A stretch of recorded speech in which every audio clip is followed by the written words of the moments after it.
How is everybody doing? Okay, we're waiting for people to tune in. This is Jahna Sebastian. This is Jem. We're going to be dropping some gems for you. Most definitely. Alchemist TV, multivision music. How are you doing today? I'm not too bad. How are you? I'm great, thank you. Happy to be here with you today. Yeah. Thank you very much for putting me on your platform. It's a pleasure. Thank you. Thank you for joining me today. Most definitely. Yeah, so I've had a lot of interesting gems that you've been dropping on Instagram, and you know, there's a lot of things that you've told me, which is very inspiring. I think right now it's very important for people to hear about music business, being an entrepreneur. You know all about that. Most definitely. Fortunately, I do. Yeah. How long have you been in the industry for? I've been an entrepreneur for, let's say, best part of 14 years. Since 2004, I really started taking it serious. I think I started with opening up a hairdressers in my local area. Yeah, and that kind of took off, and then led me going into a barber shop around there. And since then, I didn't really look back. Right. Great. So what are the takeaways from your experience in the industry would be for people that you would want them to hear, like things that you've learned? No, most definitely. I've learned a lot. I mean, I feel like I need to write a book about this. I think the first thing is self-belief. You know, I'd like to touch on self-belief and self-doubt, which are two different things. Self-belief is most definitely something that can help to secure, you know, your investment in yourself and in your future. You know, self-doubt is something that can almost destroy that. You know, and if you're picking up those energies from close friends, close family members, because they don't necessarily see your vision or believe in your idea, you know, it could be something to kind of deter you from going on towards your mission, which is something you need to kind of build a resilience towards, you know, be strong about, because not everybody sees things the way you do, you know, and they say fortune favors the brave. So at the end of the day, if you believe in something and you think it can work and you believe you can make it work, there's no harm in trying, just like there's no harm in failing. The sooner you fail, the sooner you learn. And that's a lot of things that people don't realize. Failure is something to actually embrace. You know, if you break down the word fail, F-A-I-L, I like to call it first attempt in learning. Yeah. Because, you know, you learn something, you try something, you get it wrong. If you realize what your mistakes were or what it is that made you go wrong, then you've learned something. If you take that and implement that into the business second time around, you should succeed. Yes, well, that's definitely a great thing for people to learn, is that not to be afraid of failure. No. To keep trying, to keep doing it. Definitely. Failure is a state of mind that can, you know, it can enslave you. I remember I was doing a business venture. I had a restaurant that was running successfully for 5 years. I was trying to franchise that model, and I ended up growing it from one restaurant to two, where I had them servicing each other in aid of me building this franchise model to put out to the world. And I got to a stage where I kind of got disheartened. I felt tired. I felt, you know, just overwhelmed. I felt all kinds of different emotions. And it just got to a stage where I thought, you know what, this isn't for me anymore. But because I had the most expectations and, you know, I was happy about doing the business and was hoping for the best, I almost felt like I failed as well. And that kind of led me to go into like a depression, into like a black hole for a good few months. And was kind of lost for direction, was just kind of beating up myself about what had happened, rather than looking at all the great stuff that I had achieved, looking at all the great stuff that I'd learned, even the things that I was even able to turn the business into a business after selling it. You know, I was lucky, I didn't have to close it down. It wasn't taken away from me by any liquidators or anything like that. So I was actually quite lucky to be able to sell the business. And after selling the business, because it was a restaurant, I was also able to turn it into a catering service, where I was then catering for, like, you know, the National Autistic Society, the Cayman Island Government of Tourism, to name a few. Who else was that? Jamaican Government of Tourism. I was doing movie premieres. I was doing catering for celebrities at their home, etc. So I was managed to take that negative into a positive and run with it. And when I had the model of the catering company, I'd learned so much that I didn't have to do as much running up and down and make as much mistakes as I did when I had the restaurant. It was a smoother, smarter operation, which helped me. Yeah. A lot. Yeah, definitely. And now you're here, of course. Now That I'm here. because you didn't give up. I didn't give up. I'm still here by the grace of God and the universe, and I'm still going. You know, a few more ventures in, and I'm here. You know, and I've been able to take my experience. I think when I was doing my restaurant is when I really learned about branding. So now I'm a creative brand consultant as well as an entrepreneur for lifestyle and entertainment. Entertainment, music, sports, lifestyles like fashion and food.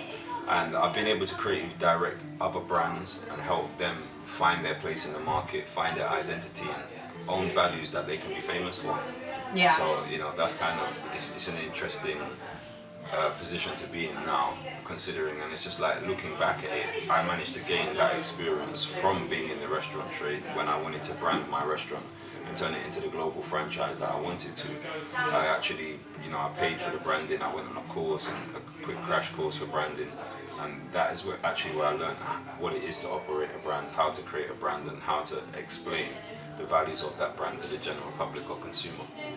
Yeah, so that's great. So now you're in this position. What would you say would be the best way for people to brand themselves now, especially if they're you know, sole traders, especially if they're trying to start their own business, and also let's talk about self-branding, because it's a part of that as well. Definitely. I mean, self-branding is a separate entity to having your own brand. So I mean, some people are fashion designers and, you know, stylists where they have an actual brand or a physical product, which may be a clothing item or something like that. But them themselves, as the creator of that brand, as a designer, can also brand themselves, so they can go into other doors or become creative director for other brands. You know, just like you got Virgil, you know, he created his brand Off-White, but now I think he's the head marketing director, or don't quote me because I may be getting this wrong, sorry Virgil. But you know, he's actually one of the heads down at Louis Vuitton now, which is iconic.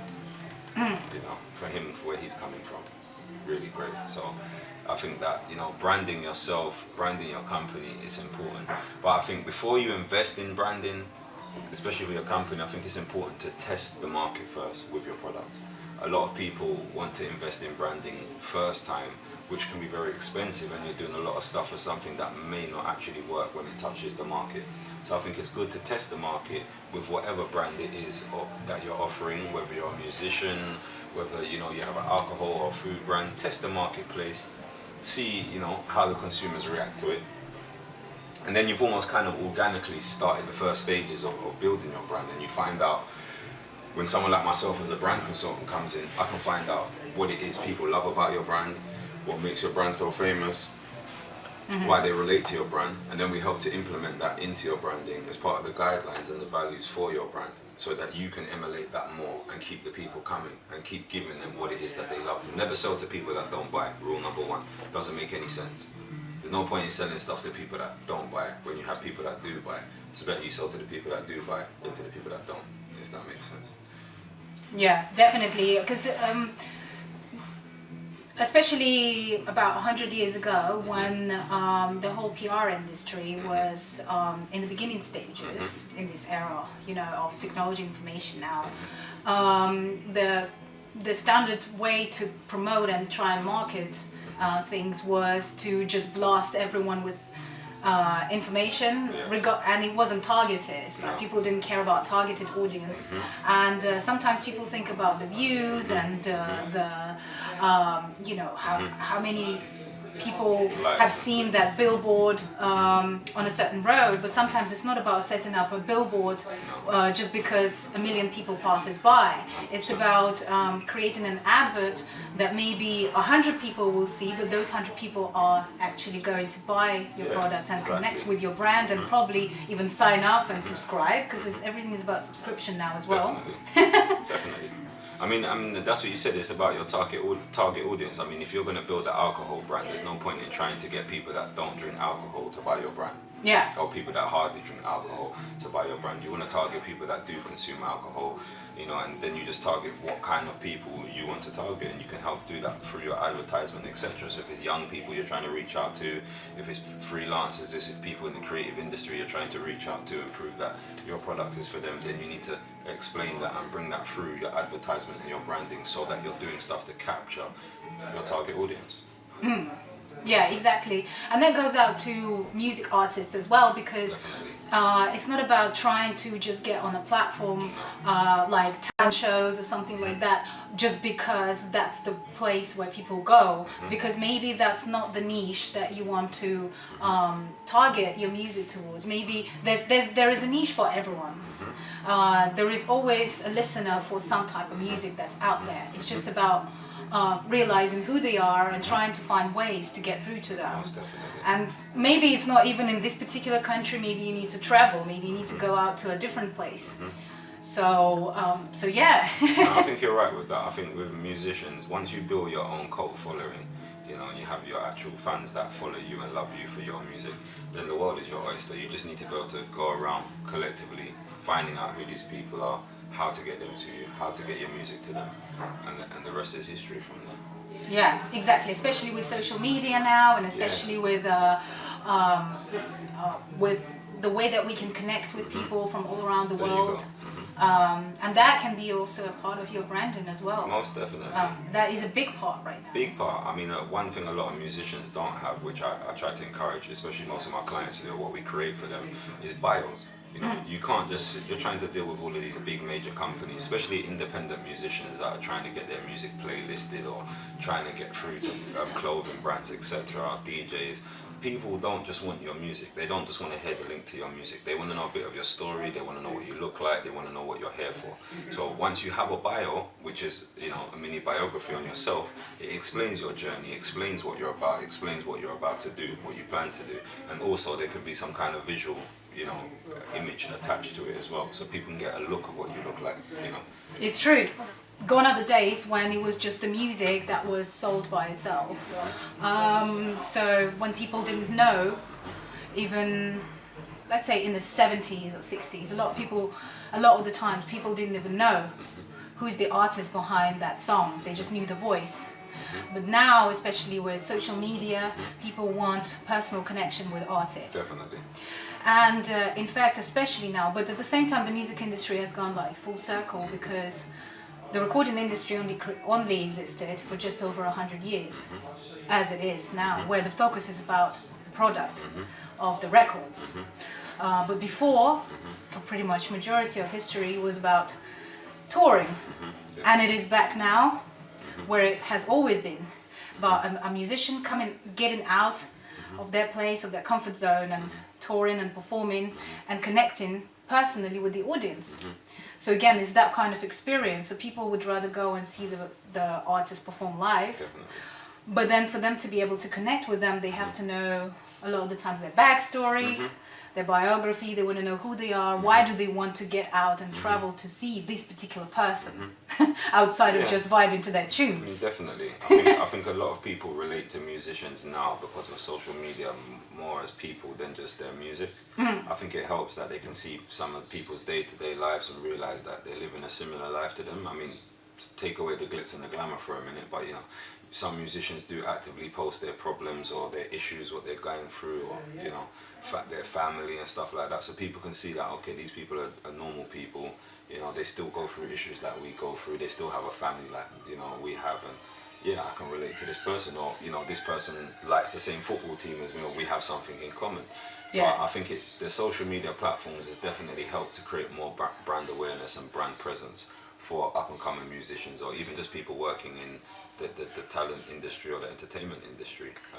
You know, nowadays, I think influencers on social media sometimes have just as much leverage as musicians as well, you know, in terms of certain things. And I think it's quite good that social media has helped the music industry grow, and not just for the musicians, for the people outside of it, even for people like myself, to be able to run creative branding agencies, to be able to support musicians, to help create their campaigns and their assets for their campaigns, etc., and brand manage, you know, their content. So, you know, if the game had not emerged as it has, a lot of people would be out of a job, or maybe be working a 9 to 5 somewhere else, rather than happily doing what they do creatively and getting paid for it. Yeah, exactly. And that is the key to using technology right now. Most definitely.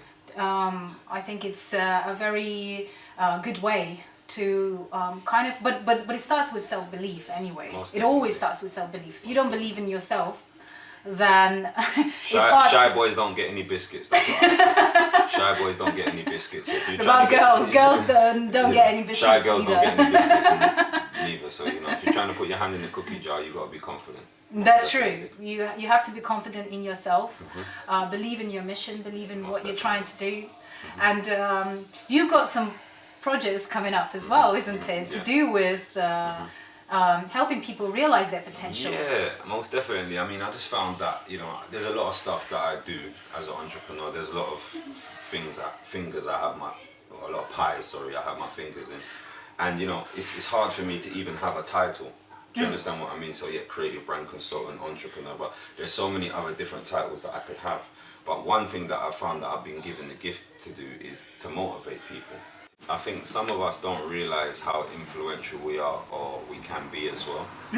So I just think that it's good to actually just put it out there, because it's just like musicians and people that do motivational speech, even people like yourself, you affect other people's life in ways that you can't even imagine. I was doing a thing called Early Bird Gang. I like to get up early in the morning. I saw that. Yeah, so I was posting some stories on my account for a little while consistently when I could get up early. Things have been a bit busy lately. But yeah, it was it was a movement. It was Early Bird Gang. It was all positive. It wasn't any gang violence or anything like. It was a gang of people that wake up early in the morning, and there was nothing to exclude anybody. So whether you was going to do the school run, if you was going to work, if you was following your your creative journey as an entrepreneur, whatever you was doing, from you was up and out early in the morning, you was part of the Early Bird Gang. And what I realized is that a lot of people started interacting with me for these videos. So at first I was just putting them up myself, but even the reason why I started putting them up is because I was thinking, I'm really out here up in the morning, trying to grind, trying to make things happen, trying to bring the smallest idea. Some things I'm getting paid for, some things I'm not getting paid for, some things are just a vision, some things are charity. But at the end of the day, I'm up and I'm out, and the importance of the early bird catching the worms is a big thing, Like they say make hay while the sun shines. Do you know what that reminded me of? That Early Bird Gang. I totally agree, because I personally actually get most of my work done starting early in the morning. I'm not the night type of producer. And also my studio is a sober studio. So, but it also reminded me, because I grew up in Russia, and this is something different to how you grew up here, for example, in England. Because me and my great-grandmother, we used to get up at 5 a.m. in the morning, and my parents had a country house. Because I had asthma, we used to go there all the time. So me and my great-grandmother, we actually were growing our own vegetables and fruits. We had like all kinds of things. Everything that you can buy in Tesco's, we had it. You know what I'm saying? So cucumbers, tomatoes, we had like 12 apple trees, cranberries, everything. You know what I'm saying? Blackberries, raspberries. I even planted my own big, massive part of the garden with my own type of strawberries, and they were massive. Okay, so especially in summer, we would wake up at 5 a.m. And we would just work all day and grow stuff. So that's where actually this saying would come from, from people from back in the days, getting a lot of stuff done, especially when it's around the clock, when things you can do like that, you can only do them in the daytime. And, it was very beneficial for humans to survive. So now at the same time, that's why we're wired like this as well, to wake up early, get motivated. Also, it's a good thing to start your morning with a little bit of exercise. Don't push it towards the end of the day. You can go to the gym, of course, at the end. But in the morning, if you just do 5 minutes of simple exercise, they'll fire you up. They'll help you energize yourself. I find as an entrepreneur, my brain was always ticking as a visionary. The only time for me to actually switch my brain off was to watch something on the TV at night. I do not like TV. I'd have to go on Netflix and watch a movie just to kind of switch my brain off. I started doing meditation in the mornings. That was helping me filter a lot of the stuff that I was doing. But then I found that, exercise in the morning, it was a major part of the lifestyle that made me feel positive, that helped me deal with the day-to-day struggles of being an entrepreneur and the responsibilities that come with it. Because let's be honest, it's not easy. It's not easy because, look, if you're an entrepreneur, you're your own boss. So you're responsible for your own... And others. Yeah, and others as well. But there's nobody above you to tell you, hey, you need to do this, you need to wake up, you need to... this is the list that you need to make.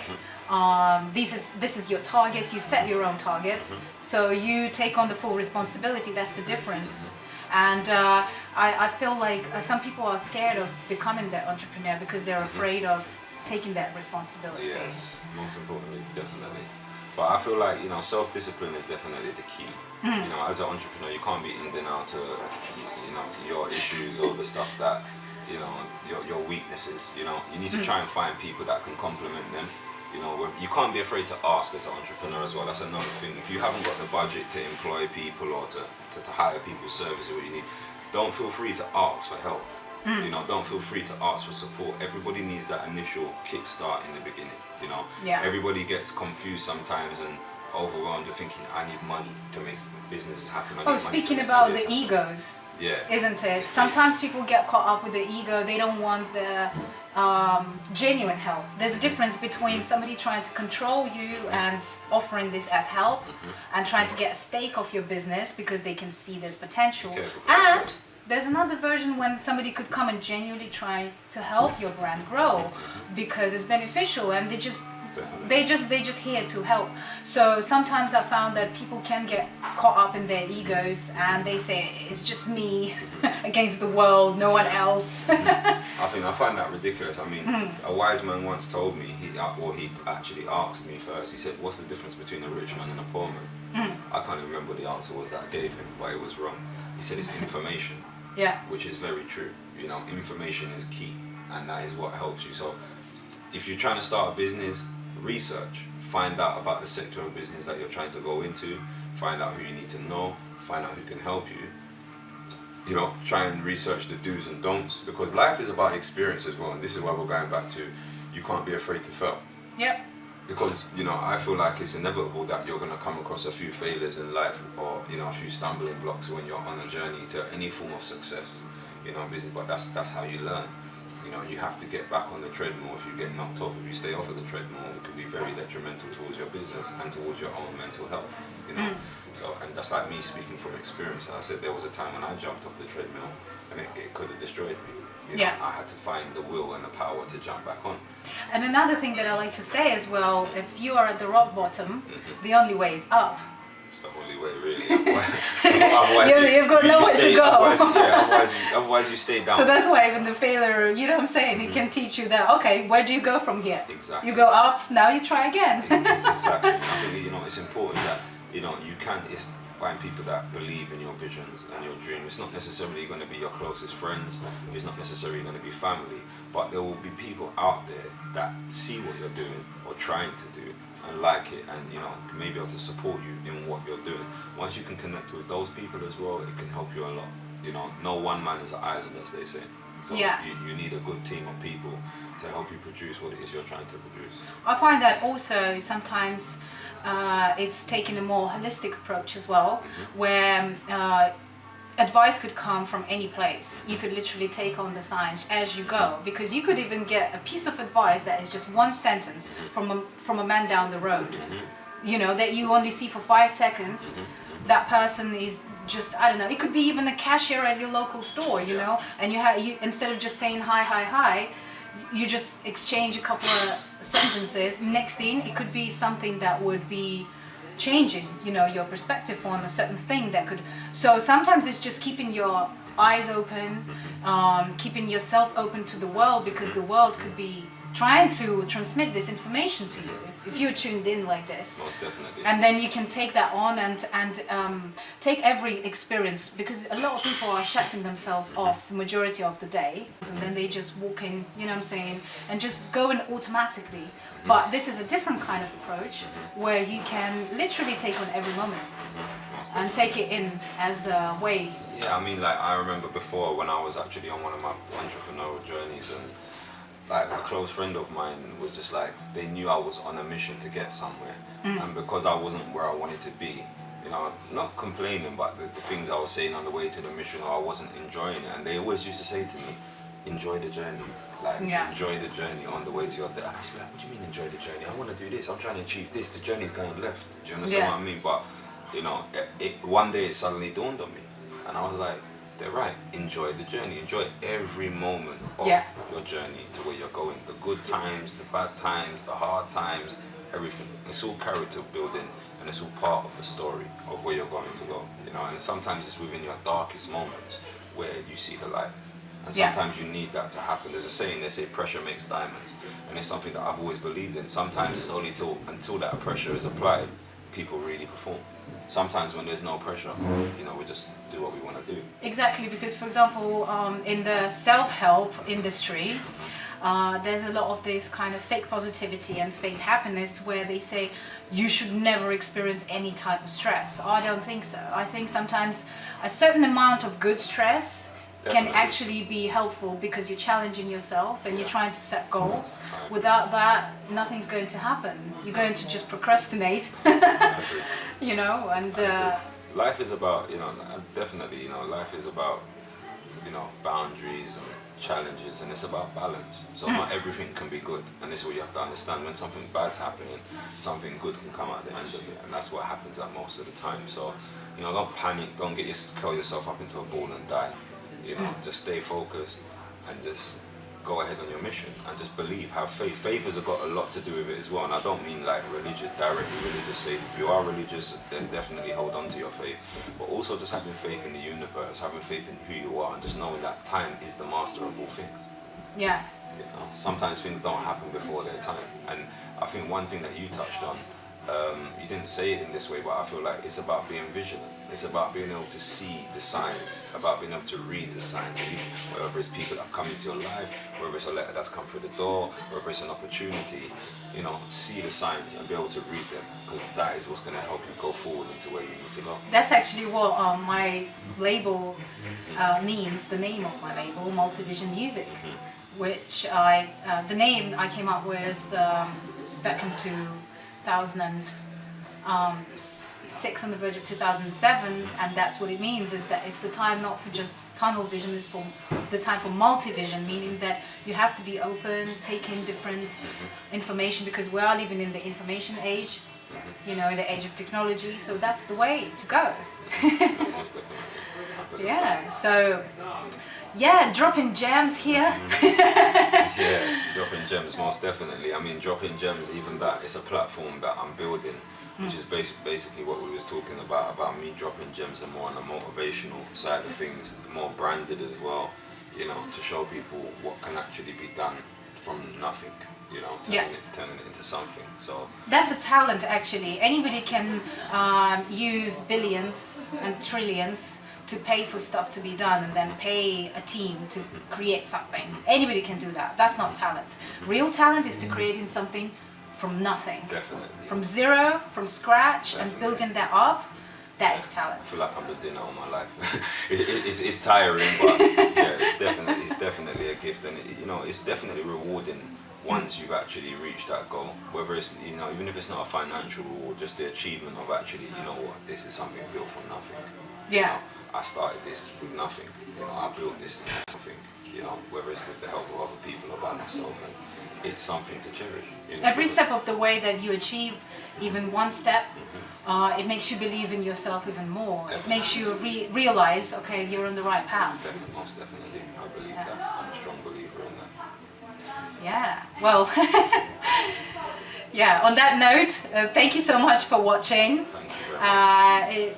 And we have touched on the topics about being entrepreneurs, being self-made, creative, visionary.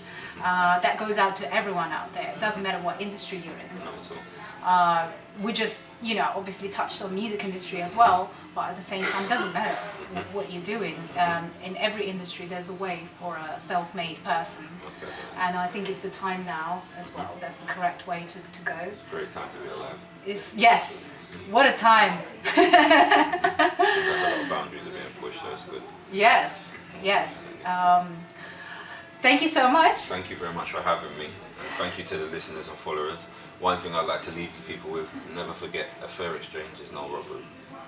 Tell them Jem's told you. Yes. Just in case of those of you that didn't hear it, fair exchange is no robbery. Remember that. Take care. Goodbye.